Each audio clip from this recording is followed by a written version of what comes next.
And welcome back to The Way of the Wandering Wizard. I am, as always, Robert Andrew Meredith Kennedy, and I am, as always, a pure and open channel for the finest vibrations of divine love and light, made manifest here in service to Gaia and those who travel with her. In the last series of videoettes, I've been waxing lyrical and wandering through my memoirs of my days in the MOD. I'm mindful that these are not particularly wizardly memories, apart from a degree of alchemy, of course. So having done some physical alchemy, it seemed a good time to talk about some alchemy of the soul.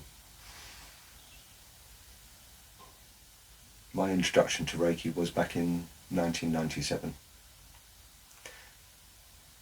Like many people that work for a living, I'd put my back out over the years, and it could get a bit tricky from time to time.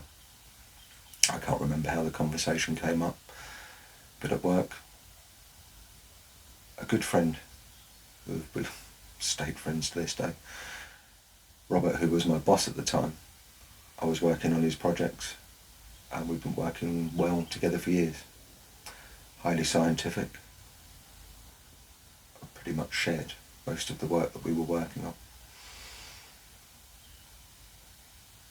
Well, on one interesting occasion, having twinged my back, he turned round and did the old trick of Reiki masters everywhere. Not that I knew that he was at the time. He put his hands on my back. Oh, that's quite warm. Now is probably as good a time as any in the story to point out that my upbringing was pretty much a normal one. I was born, I went to the village school, I went to the local church. My worldview as a child growing up was that God was pretty much my granddad, but with a beard, very like my granddad. Strict, quite stern, loving, and that's suited me for years. As I grew a little older, got into my teenage years, like all rebellious teenagers, I turned from, the historical teachings of the church. I was still quite happy with the concept that there was something greater than us, by whatever label we wish to call it. But really and truthfully, my life was just tied up with heavy metal, beer, and, of course, science. I hate to use the term science as my religion, but it was very much my worldview. As I became more scientifically focused, there were a few challenges with some of the youth leaders later on in my church career. Discussions, different viewpoints. As I grew a little bit older, I read round some religions. I found bits in all of them that made sense. But I can't say that I was particularly focused on this. My job, you've heard, they were intense days. That said, I grew up in a family of open-minded Christians. There were members of my family on my mother's side who laid on hands. You had the gift. You could pick up things. It wasn't a huge part of my life, I'll be honest. As a child, I pretty much remember a great aunt who'd pop her hands on and your arm would get warm, and I knew for a fact that most of the family healed up very quickly from nicks, cuts and breaks. Natural born healers.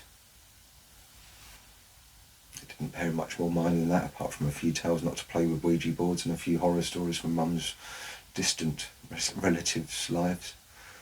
And that was about it, really. That was the interest in spirituality, mysticism. I was a founded, grounded scientist. That's still an interest in all aspects of life. There are a few books on the shelf, but it wasn't a big part of my life. That said, as soon as those hands went on, I turned round and basically said something along the lines of, I had no idea you were a healer. Which opened the conversation to great aunts and the rest of it, and started a path.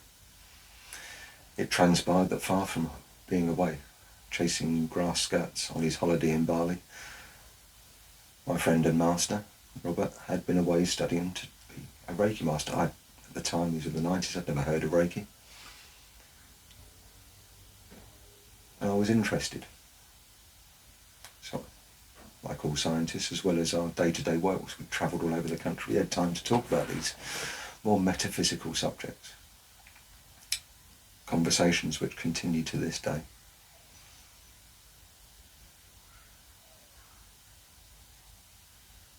Over the course of that journey, I decided I thought that Reiki would be something that I would like to try. It certainly seemed to be an interesting way of connecting with the universe that I was now starting to read more and more about. My bookshelf started to drift from fictions to the mind, body and spirit shelves. I started collecting crystals.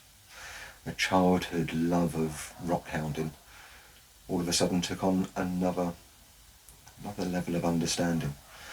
I had my scientist's understanding of how these were patterns of energy. Literally patterns of energy of silicon dioxide and all the various components, and that's what gave them colour, form, shape, hardness. So with that scientific knowledge and now a different knowledge, that these were also interacting with the more subtle levels of a human consciousness, which I was just waking up to. A momentous step in anybody's journey is being attuned to Reiki. It certainly was mine. After a good year or so of badgering almost daily at work, can I learn? Am I ready? Can I learn? Am I ready? And being the true research scientist that he is, having gone away and studied in depth and taken time to learn his art, he duly took us on as students. A wonderful weekend. Came round, we talked, understood the principles, the history of Reiki and where it comes from. And for those who are thinking that this is some kind of flaky journey into the imagination, Reiki has its root, absolutely has its root, in the ancient Eastern understandings that as well as being a physical form, those forms are all energy at their understandings, at their roots. In many ways, those ancient teachings, as quaint as they may have appeared to me at the time, actually have their foundings in science. The world we now explore, understanding the quantum levels of reality that sit below every aspect of our life, are now starting to come into balance with those ancient understandings that everything is energy and that energy flows from one form to the other. The ancient body practices of Reiki with the mind-body connection, Qigong, body-mind connection, Tai Chi, yoga, all of these ancient practices that are now coming more to the fore as we try and balance ourselves in this chaotic world, are ancient techniques that we have learned generations of lifetime, thousands of years in the making. The more that I studied Reiki, and we did our level 1, I was interested in the history. I read the books, bought the books. I have to say my first achievement, I'll share it with you. I sat there, beautiful house, beautiful space, very relaxed, and had a very peaceful experience, but I can't say that much happened. My second achievement, I have to say, I was sitting there, eyes closed, thinking, did I just see something? And in many ways, the rational scientist brain started to get in the way. The trick, or the failing of so many of us as we try to meditate. The busy mind as it latches onto, did I leave the gas on? Have I got enough milk? As well as trying to focus on the moment. But there was definitely something went on. I could feel a subtle change. The third achievement, something definitely seemed to move. I was aware of tingling and heat in my hands. That was a scientist, that, of course, intriguing. As instructed, and in time-honoured fashion, there is a practice of Reiki self-healing, a practice which I perform daily and have done ever since some 20 or 24 years now. Does it work? Based on my own experience, certainly my experiences on the road, would I say that it works? Yes. Has it got a founding in reality? Yes. Is it a way of connecting our minds and our deep subconscious with our bodies, such that no matter what our challenge, we've always had an ability to be able to do something for ourselves and those around us. Yes, absolutely. It's taken me years of practice, a near-death experience, to be able to sit here with that level of confidence. But yes, is it a way of connecting with that great unknown, the quantum levels of reality which we just recently as scientists starting to dip into, trying to gain an understanding of what the unobserved universe that supports this universe is all about.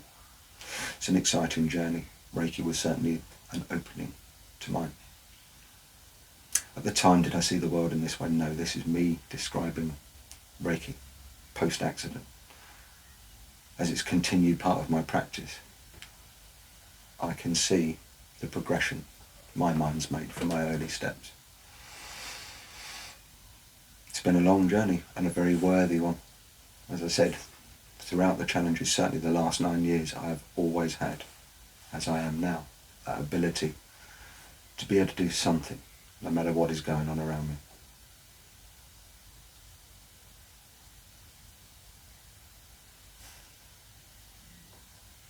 Being the keen student that I was, or students that we were, we waited the minimum time, and a few months later took my Reiki level 2, a greater understanding of how the energy works. The ability, which sounds strange, to transcend time, to be able to send energy backwards and forwards. Distant work. This started to tie in with prayers, good thoughts, well wishes, and how that strangely uplifts us. We all feel it. Who doesn't look on Facebook, posts a family event and sees a wash of hearts or something from our friends? It gives us that lift. Not just because we're visually seeing it, but because we're feeling that energy through this great subatomic field in which we all exist, whether we see it that way or not. And believe me, as much as I understand it to be that great sea of energy, my experience, my reality, much the same as you do, I shall demonstrate.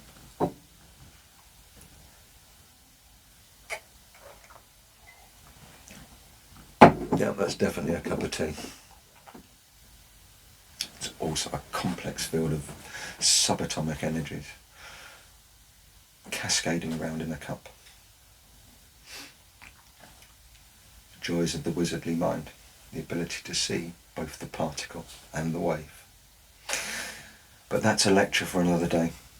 The purpose of today's little sharing, as rambling as it will be, as all of my talks about energy tend to be,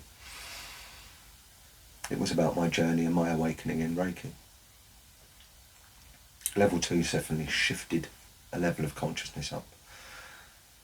I became increasingly interested in those aspects of life. Mind, soul, the greater part, the greater purpose behind life. And I took on board,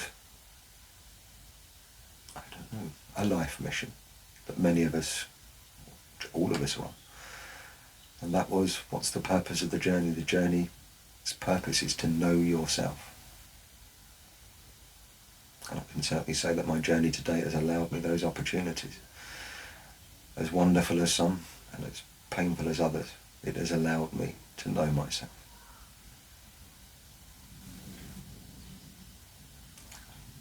A year later, having really taken to Reiki and it becoming an integral part of my life, I took my Reiki Masters. The ability to teach. I didn't take on students. I happily supported my master in his teachings and did my apprenticeship. It seemed to be the most logical way to learn. It was an old way of learning, and it gave me a richness of experience. Worked with lots of masters. Around the millennium, 2000, for those of you that were into those kind of things or wish to look back through the history of our stars, there were planetary alignments. This was a great changing point in many of our lives, the the end of a century.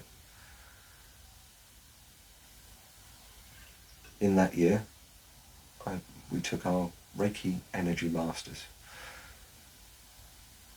sat down and planned an elaborate series of achievements in multiple systems of Reiki through sacred sites all around the southeast of England, southwest of England.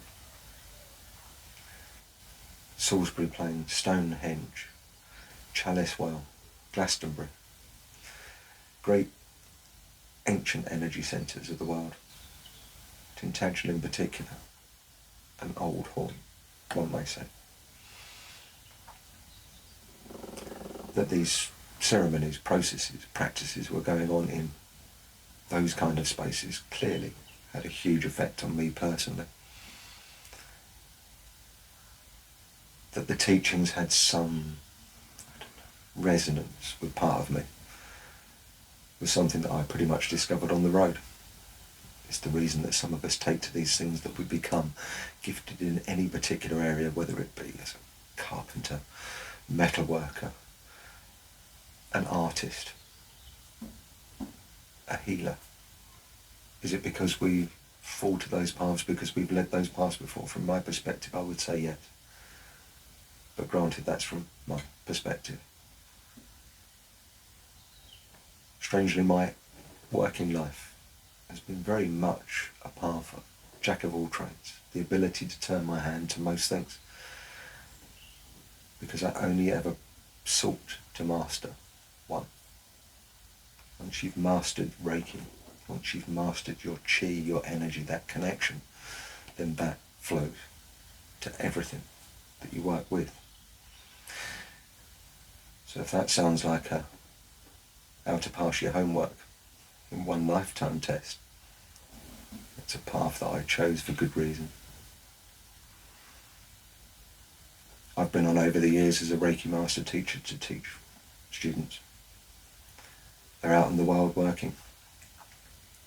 These changes at the time, changes in the way that I saw the world, these evolutions in consciousness went on. And while I paralleled my working career within the MOD, quite an alternate life, but another life running, very much focused on the spiritual, Reiki, mysticism. Like many at the time, there were many workshops, many circles, gathering of like minds, and I joined them all. Or all the ones that were available. It was a momentous time in my life, I really do. I look back on that as just an expansion of how I saw life. The more that I looked into life, the more that I thought I'd get to that pinnacle of understanding at the top, the broader my horizons got. So my journey, far from being this way up to a point of I've got it, has been one of ever expanding potential and possibility.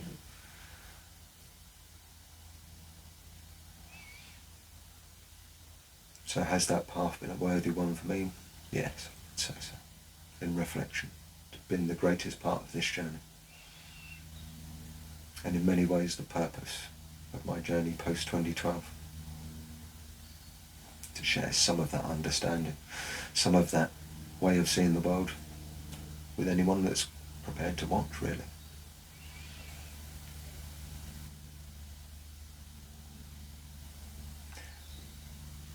Point of drifting, rather than waxing lyrical into the many metaphysical paths that I followed, I'll include those a little later, when my hope is to throw a little light on a range of subjects, one of which will of course be magic and the work of the mind. A little light on the environment,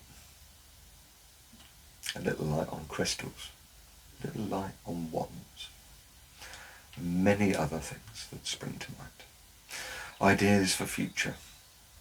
As always, thanks for bearing with me, and thank you for watching. Take care, go well, blessed be.